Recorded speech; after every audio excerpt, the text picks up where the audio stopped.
नमस्कार दोस्तों, फिर एक नई वीडियो में आपका स्वागत है। आज हम बात करेंगे यूपी दक्षता आधारित शिक्षा की ओर बढ़ना निष्ठा FLN मॉड्यूल 2 की प्रश्नोत्तरी के बारे में। तो दोस्तों इस वीडियो को शुरू से लेकर लास्ट तक जरूर देखें। इसमें आपके ट्रेनिंग से संबंधित सभी प्रश्नों के उत्तर दिए जाएंगे। और दोस्तों ये जो ट्रेनिंग है, आप इसको अगर बार बार ओपन करेंगे तो हर बार इसमें कुछ नए क्वेश्चंस आएंगे। तो जो मैंने इस बार ओपन की थी तो वही क्वेश्चन के मैं सॉल्यूशन दे रहा हूं। अगर आपको फिर भी कोई समस्या आए तो आप कमेंट बॉक्स में पूछ सकते हैं। अगर आप हमारे चैनल पर पहली बार आए हैं तो इस चैनल को सब्सक्राइब कर लें। इस चैनल पर आपको बेसिक शिक्षा विभाग से संबंधित वीडियोज के साथ साथ तकनीकी सहायता भी दी जाती है। और हाँ, हमसे व्हाट्सएप पर जुड़ने के लिए आप कमेंट बॉक्स और डिस्क्रिप्शन में दिए गए व्हाट्सएप के लिंक पर क्लिक करके हमसे व्हाट्सएप ग्रुप पर भी जुड़ सकते हैं। तो चलिए दोस्तों, बिना देरी के इस वीडियो को भी शुरू कर लेते हैं। तो इसमें पहला क्वेश्चन कुछ इस तरह से है, पोषण देखभाल का घटक नहीं है। पहला ऑप्शन है इसमें अच्छा स्वास्थ्य और पर्याप्त पोषण, सेकंड स्वायत्तता, और थर्ड ऑप्शन है इसमें जिम्मेदार देखभाल और प्रारंभिक शिक्षा के अवसर, और फोर्थ ऑप्शन है इसमें सुरक्षा और बचाव। तो दोस्तों इसमें जो सही उत्तर होना चाहिए वह होना चाहिए सेकंड स्वायत्तता। तो हम इस स्वायत्तता को सेलेक्ट करते हैं और अगले क्वेश्चन पे आगे बढ़ते हैं। अगला क्वेश्चन हमारे सामने आ गया है, भावनाओं की अभिव्यक्ति और प्रबंधन तथा सकारात्मक और उपयोगी संबंध स्थापित करने की योग्यता और परिवेश को खोजने और संलग्न होने की योग्यता एक हिस्सा है। पहला ऑप्शन है इसमें सौंदर्यानुभूति विकास का, सेकंड ऑप्शन है भाषा और साक्षरता विकास का, थर्ड ऑप्शन है इसमें सामाजिक भावात्मक विकास, और फोर्थ ऑप्शन है शारीरिक और गत्यात्मक विकास का। तो दोस्तों इसमें जो सही उत्तर होना चाहिए वह सामाजिक भावात्मक विकास। तो हम इसको सिलेक्ट कर लेते हैं। देखिए हमारे सामने अगला क्वेश्चन आ गया है। अगला क्वेश्चन है, सीखने के प्रतिफल एक विशेष कक्षा और विषय के लिए प्रतिचित्रित करते हैं। पहला ऑप्शन है इसमें पाठों को, सेकंड पाठचर्या को, थर्ड पाठ्य पुस्तकों को, और फोर्थ है प्रयोगों को। तो दोस्तों जो इसमें सही उत्तर होना चाहिए वह होगा पाठचर्या को। हम इसको सेलेक्ट कर लेते हैं और अगले क्वेश्चन पे आगे बढ़ते हैं। अगला क्वेश्चन हमारे सामने आ गया है, विकासात्मक लक्ष्य 3 कक्षा 3 में निम्नलिखित विषयों की ओर प्रगति करता है। खेल और क्रीड़ा, गणित और पर्यावरण अध्ययन, हिंदी और हिंदी, और चौथा ऑप्शन है विज्ञान और सामाजिक विज्ञान। तो दोस्तों इसमें जो सही उत्तर होगा वह होगा खेल और क्रीड़ा। हम इसको सेलेक्ट कर लेते हैं और अगले क्वेश्चन पे आगे बढ़ते हैं। अगला क्वेश्चन हमारे सामने आ गया है, भोजन में पोषक तत्व विटामिन ए, आयोडीन, आयरन और जिंक प्रदान करते हैं। संतुलित पोषण, प्रतिरोधक क्षमता, स्थूल पोषक तत्व और सूक्ष्म पोषक तत्व। तो दोस्तों इसमें जो सही उत्तर होगा वह होगा संतुलित पोषण। इसको हम सेलेक्ट करते हैं और अगले क्वेश्चन पे आगे बढ़ते हैं।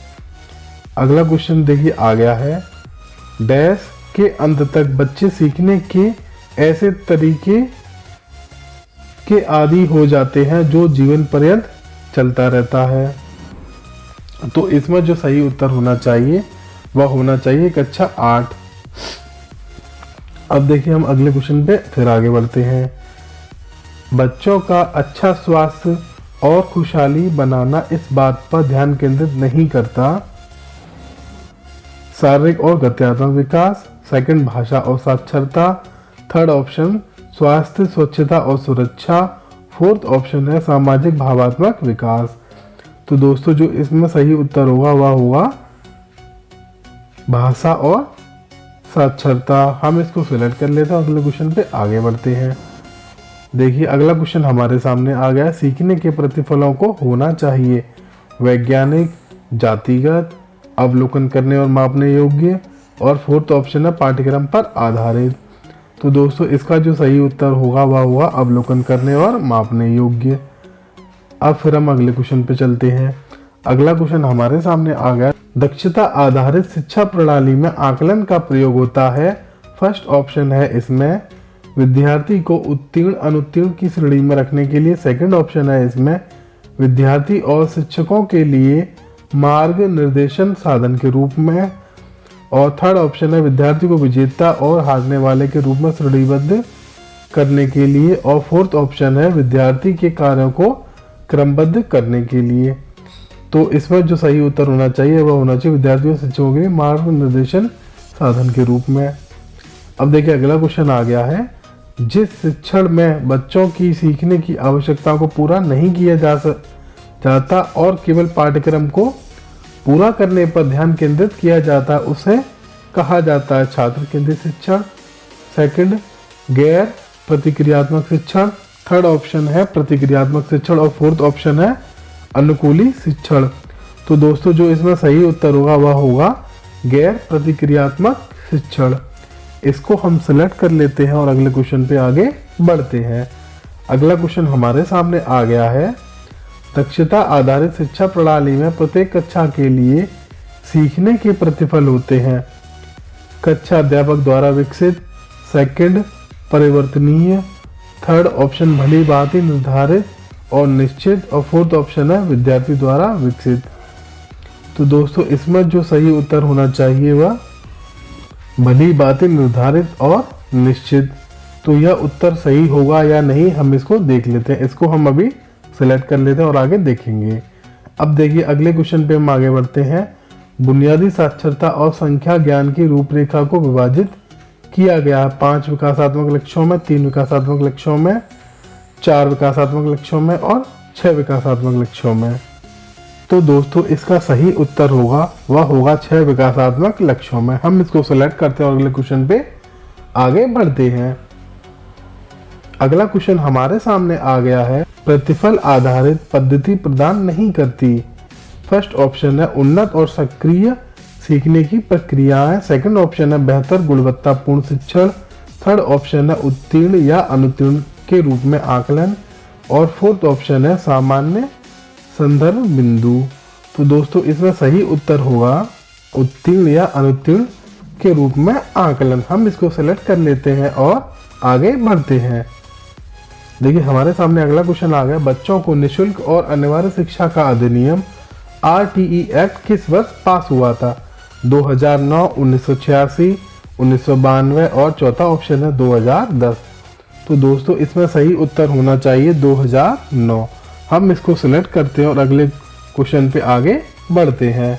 अगला क्वेश्चन हमारे सामने आ गया है, एक दैनिक चर्या में बच्चे के समग्र विकास के लिए 3 विकासात्मक लक्ष्यों को संबोधित किया जाना चाहिए। अकेले में, बेतरतीब ढंग से, एक एकीकृत तरीके में और पदानुक्रम में। तो देखते हैं इसका सही उत्तर क्या होगा। इसका सही उत्तर होगा एकीकृत तरीके में। तो हम इसको सिलेक्ट करते हैं, अगले क्वेश्चन पे आगे बढ़ते हैं।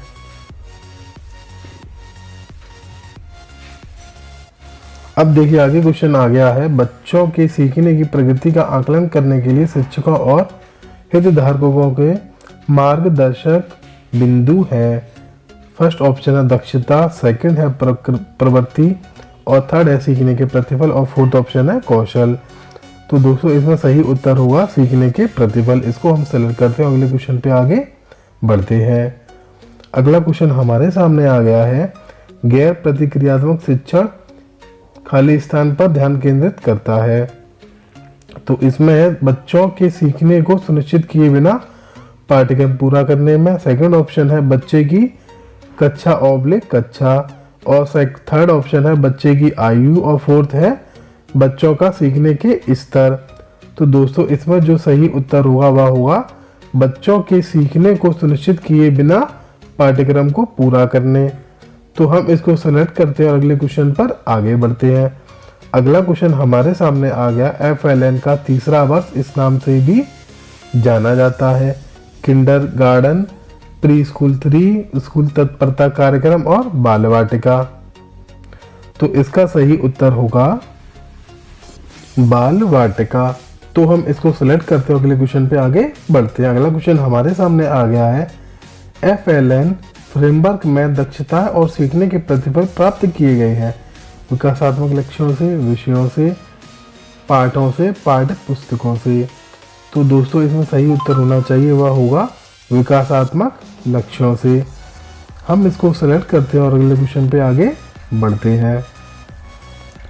अगला क्वेश्चन हमारे सामने आ गया है, गतिविधियां जिनमें भागना, दौड़ना, कूदना, संतुलन बनाना, साइकिल चलाना शामिल है, खाली स्थान के लिए प्रदान की जानी चाहिए। स्थिरता।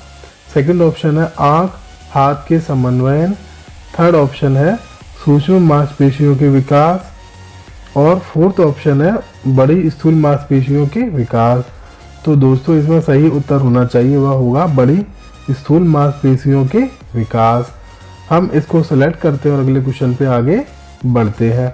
अगला क्वेश्चन देखिए, हमारे सारे क्वेश्चंस के आंसर हमने दे दिए हैं। अब हम देखते हैं हमारे यह उत्तर सही होते हैं या नहीं। हम चाहें तो एक बार इसको रिव्यू भी कर सकते हैं कि हमारे उत्तर हमने जो सही कर किए हैं उनको हम रिव्यू भी कर सकते हैं। तो देखिए पहला क्वेश्चन हमारा था पोषक देखभाल का घटक, और सेकंड हम इनको एक बार फिर से जल्दी से देख लेते हैं जिसमें हमारी कोई गलती ना रह जाए। आप भी इस तरीके से एक बार इसको देख सकते हैं।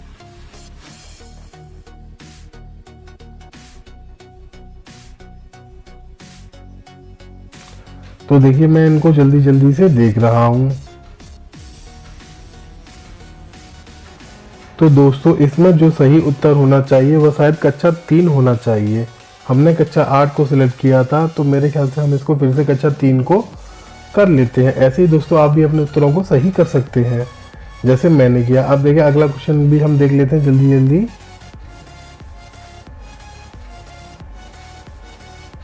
हम इन सभी क्वेश्चनों को एक नज़र से देख रहे हैं, जिसमें कोई गलती होगी तो हम उसको सही करने की कोशिश करेंगे।